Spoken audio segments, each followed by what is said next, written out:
Today is July 20th.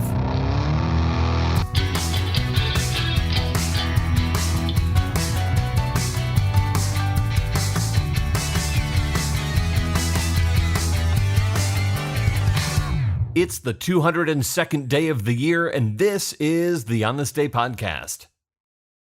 On this day in 1969, Apollo 11 lands on the moon. Inside the Apollo 11 lunar module are Neil Armstrong and Buzz Aldrin, the first humans to visit the moon.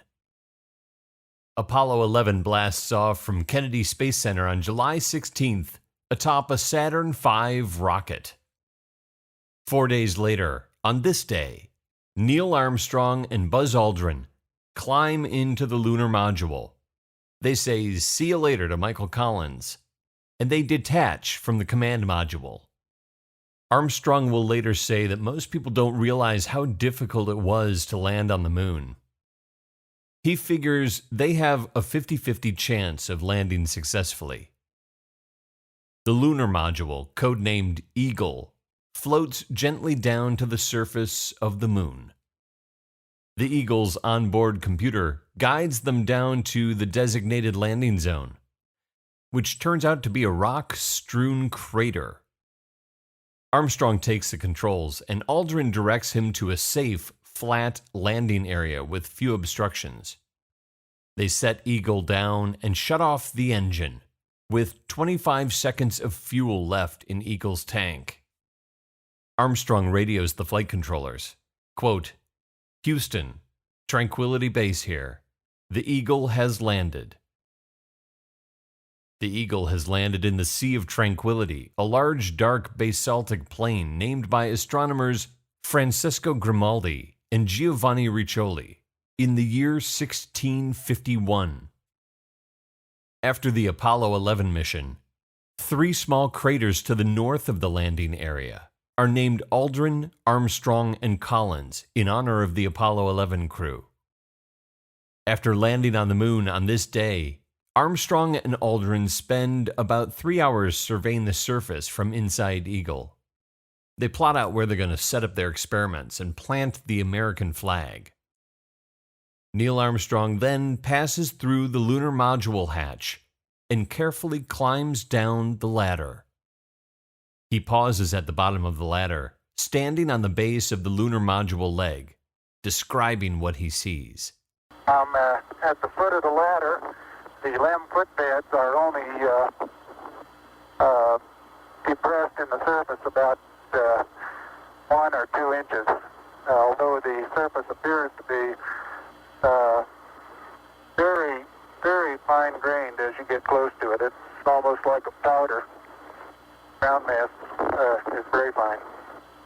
And then it's time to make history. With 450 million people listening in on the radio and watching TV broadcasts around the world. I'm going to step off the limb now.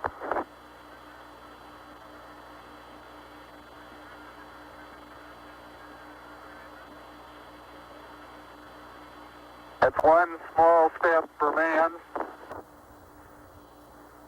one giant leap for mankind.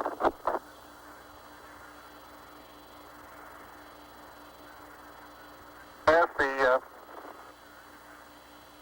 surface is fine and powdery, I can pick it up loosely with my toe. It does adhere in fine layers, like powdered charcoal, to the sole and sides of my boot. I only go in a small fraction of an inch, maybe an eighth of an inch, but I can see the footprints of my boots and the treads in the fine sandy particles. Neil, this is Houston. We're copying. 20 minutes later, Buzz Aldrin climbs out and joins Armstrong outside on the moon.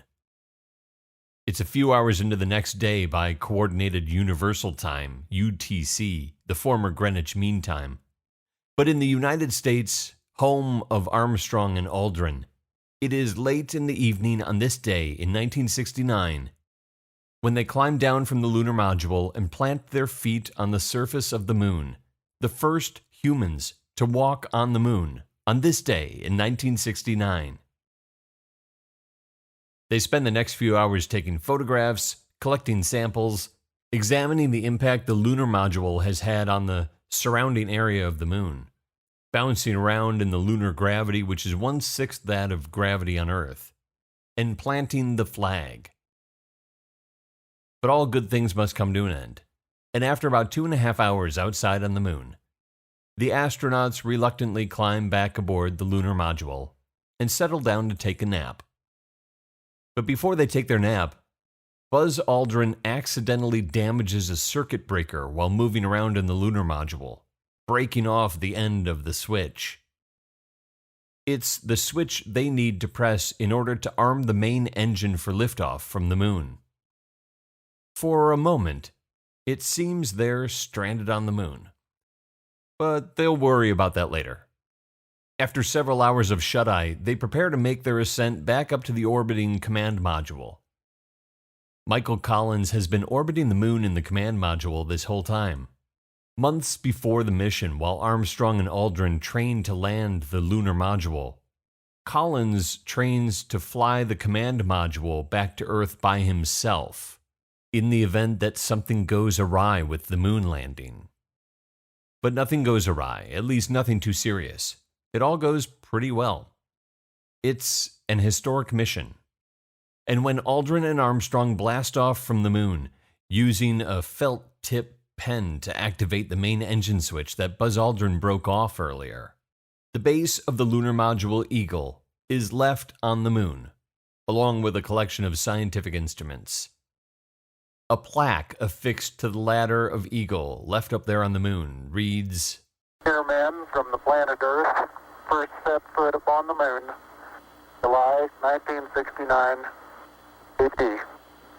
It came in peace for all mankind." On this day in 1969. Passing away on this day in 1973, actor and martial artist Bruce Lee. Bruce Lee is born Lee Jun-fan in San Francisco, California in 1940, in the year of the dragon. His father is a Cantonese opera singer and actor. His mother is a member of one of the most powerful and wealthy families in Hong Kong. Bruce Lee is destined for greatness. He grows up in Hong Kong where he studies martial arts, and he becomes quite proficient, to say the least. At age 10, he stars as the Kid in the 1950 Hong Kong film of the same name.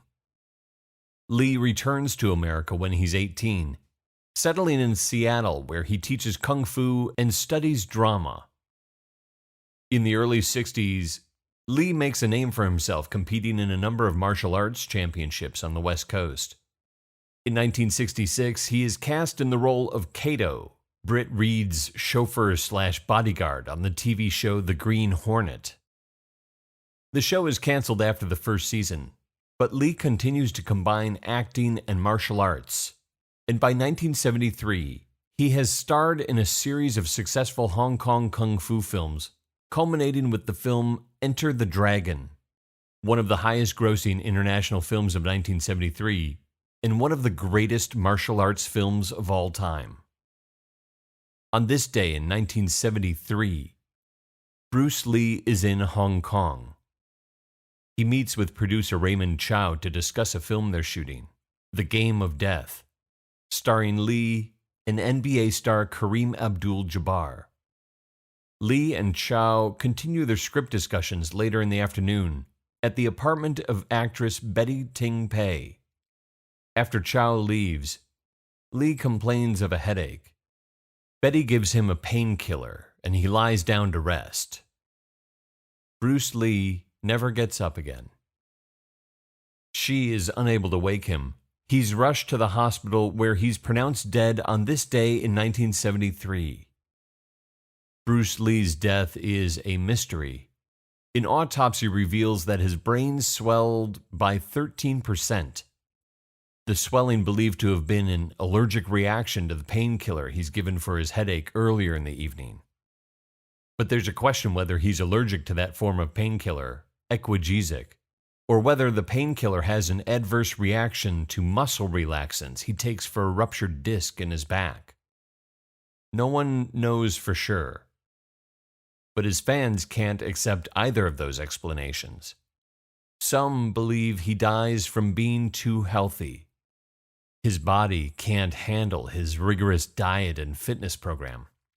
Others believe he is murdered by Chinese martial arts lords who are angry that Lee is giving away all of their ancient secrets, killing him with the vibrating hand, a mysterious death touch that kills 2 years after it's applied.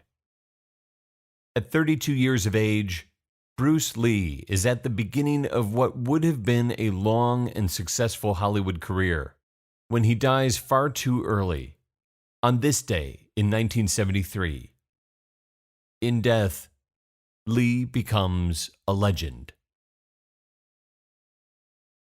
There are 164 days left in the year. On This Day is produced by me, Dave Schultz. Thank you very much for listening. On this day in 1968, the first International Special Olympics Summer Games are held at Soldier Field in Chicago. The Special Olympics are founded by Eunice Kennedy Shriver, and in 1968, about 1,000 athletes with intellectual disabilities participate in the Special Olympics Summer Games. So if you're still listening, one small step for Dave, one giant leap for Dave Kind. Talk to you tomorrow.